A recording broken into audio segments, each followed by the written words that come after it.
Get ready, Staten Island. The Ferry Hawks are back at SIUH Community Park July 7th to the 12th for a 6-game series against the High Point Rockers. Tonight, first pitch is at 6:30. It's Thirsty Thursday with $5 Bud and Bud Light drafts. Friday, July 10th, first pitch is at 7 p.m. May the Force be with you on Star Wars Night with post-game kids glow around the bases with special lightsaber training packs. Visit ferryhawks.com now to lock in your seats.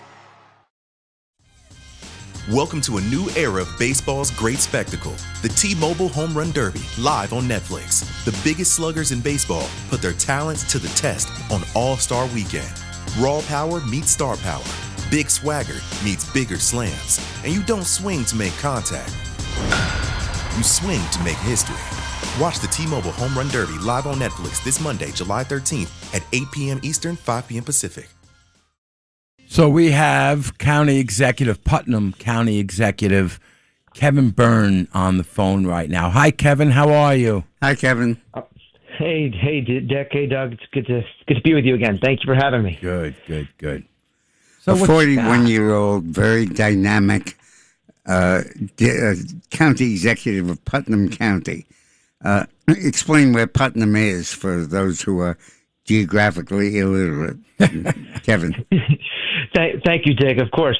Putnam County is just about an hour north of New York City, Manhattan. It straddles the Hudson River right across from West Point Military Academy and the Connecticut state line. And that's one of the best ways to recognize it. We're one of the last stops on the express train north from Manhattan. Oh, yeah, right. Southeast. It borders Westchester. It's just north of Westchester County. Yes. My fellow Americans, if you think you know politics, think again. I'm Michael Cohen, and every week on When You Know, we're pulling back the curtain on power, politics, media, and the people making headlines.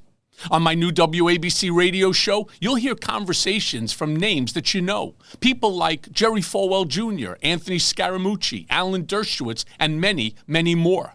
Maybe, just maybe, we'll even hear from the president. No scripts, no spin, just real conversations with people who were in the room where it happened. And trust me, we've got some very big surprises coming. Look, I've spent years at the center of politics, controversy, and power. I know the players, I know the stories, and now I'm bringing you inside. When You Know, Sundays at 5 p.m. on WABC Radio. And When You Know Unleashed, wherever you get your podcasts. Because with me, you never know who's going to show up. Teens share everything. That may include the bacteria that can cause meningococcal disease known as meningitis. Even if your teen's been vaccinated in the past, they could still be missing meningitis vaccinations. Ask your teen's doctor or visit meningitis.com today. Sponsored by GSK. So, Kevin, great to have you on. There was a major issue in your county about defacing an exhibit that you had of the Declaration of Independence. So please tell us about it.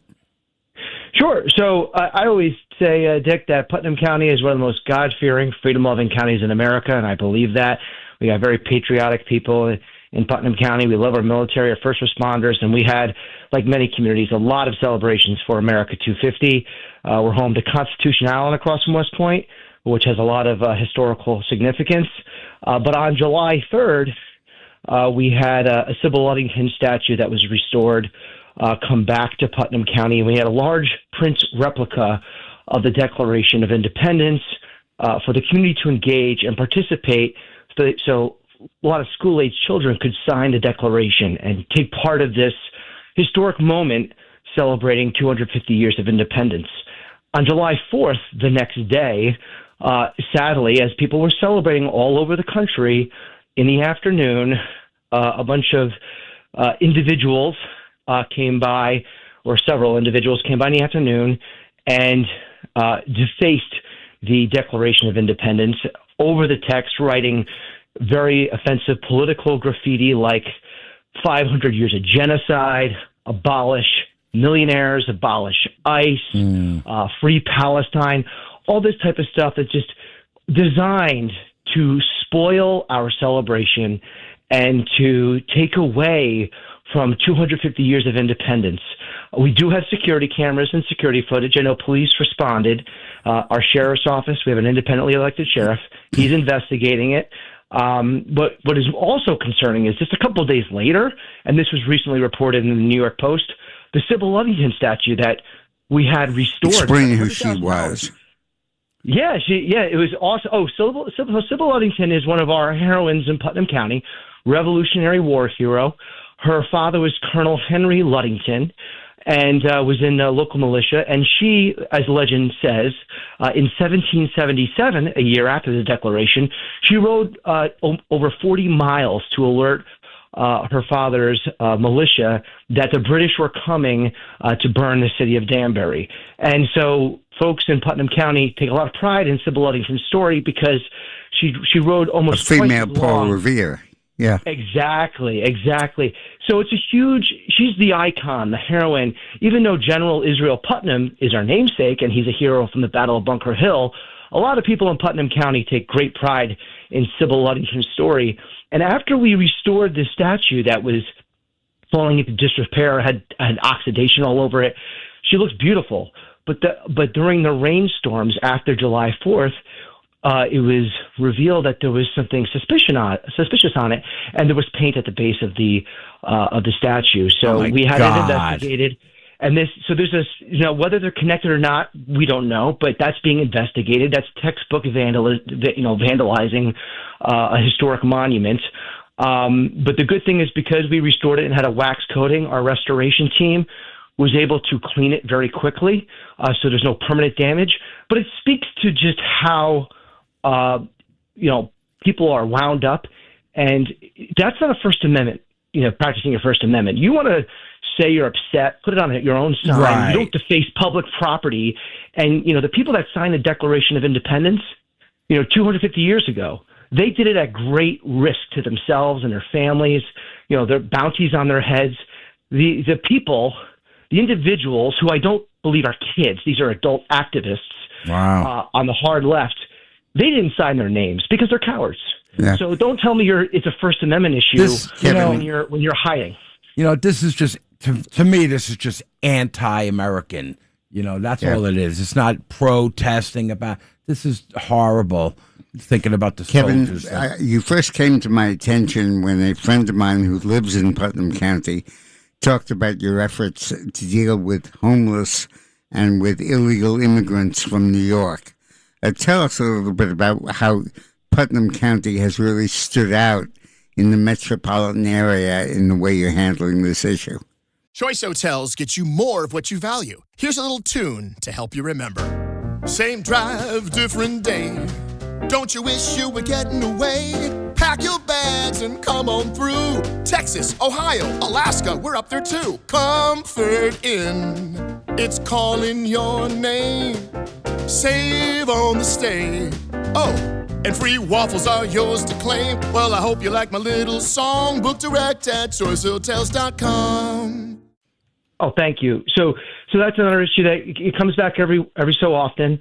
It was really supercharged in 2023 when we had homeless illegal migrants traveling all over the country, and including New York City, because of its failed sanctuary city policies. It becomes a magnet for illegal homeless migrants. And at the time, it was Mayor Eric Adams was offloading their responsibility, shuttling these individuals to other suburban communities. And it was at a point where every single county surrounding Putnam had a hotel or motel taken over. The city of New York was not communicating in good faith. And the reality is, if they do that, after a certain period of time, the social responsibility, the welfare responsibility comes up, it falls onto the home county. It would fall onto Putnam County taxpayers. So we acted decisively.